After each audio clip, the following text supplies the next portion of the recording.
According to some religions, the underworld is where your soul goes after you leave the earth, a home for the dead, whereas earth is known as home for the living. Usually located beneath the earth, the underworld is prevalent in Greek mythology specifically, and is also believed to be home to some of the most unpleasant, godly creatures no one would ever want to lay their eyes on. Today we'll be talking about one of those godly creatures, the Cerberus. The guard dog of the underworld, ensuring those who have made their way to the depths of the underworld stay there for good, and any living being never finds their way past him. What's going on, guys? Welcome back to Life's Biggest Questions. I'll be your host, Jared Bronstein, and before we go any further, make sure to subscribe, click that bell icon to be notified when we post our newest videos, and share this one with a friend you think may enjoy it. I'll be replying to some of your comments as well at the end of this one, but for now, let's get into talking about Cerberus. More specifically, we'll be answering the question, what if Cerberus was real? Interestingly enough, Cerberus' existence wouldn't mean the end of human civilization as we know it. Cerberus wouldn't roam the earth and destroy everything and everyone, nor would he bring hell to earth.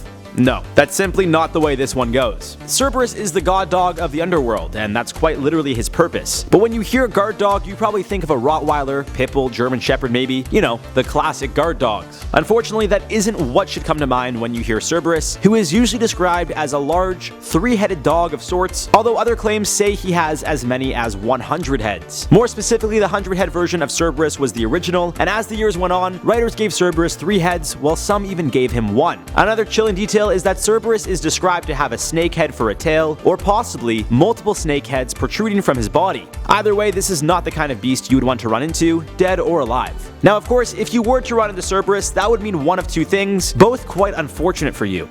Either you're dead, which I'm sorry to tell you, but for whatever reason you've been placed in the depths of the underworld, or you're alive, yet somehow you still found your way to the underworld, which I'm not so sure is a place you'd want to go. Either way, the fact that Cerberus was real inevitably means that the underworld is also real. This would confirm the ideology that spirits, ghosts, or souls do in fact exist. Although the majority of religions have a widespread belief that your spirit will live on, either through another being or quite possibly a ghost version of your previous self, scientifically this has yet to be proven. However, with the confirmation both Cerberus and the underworld do exist, well, that would change life as we know it. Although it seemed impossible to study, considering how it should only be available to the dead, we'd still try to learn as much about it as we possibly could. The confirmation that the underworld exists may also change the way people live their lives all over the world. Given that there are countless religions and beliefs out there, with billions of people all over the world following the strict guidelines of specific religions, some are more conservative than others, and some don't believe in any religion at all. But with the newfound discovery of the underworld and what lies beneath us, I strongly believe everyone all over the world would be much more committed to their religious beliefs. Personally, I'm not a very religious guy myself.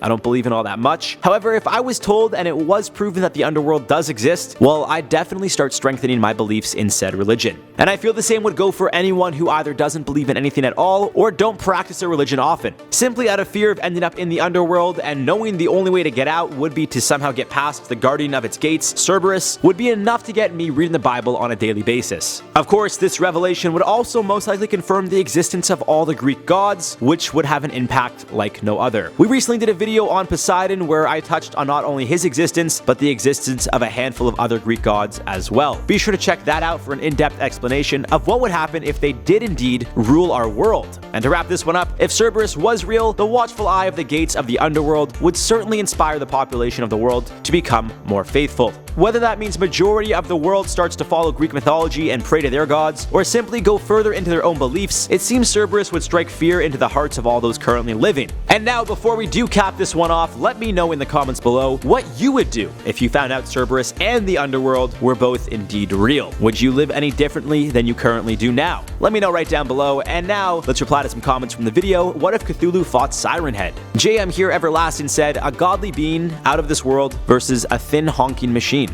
Yeah. I guess we didn't really think that one out too far, did we? I mean, at least we know what happens. Rattooth said Siren Head will just play the sound of Cthulhu's mom and dad fighting and make him mad. Could you imagine?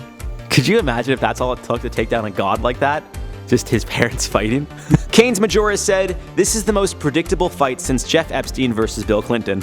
I had to include that comment because it's true.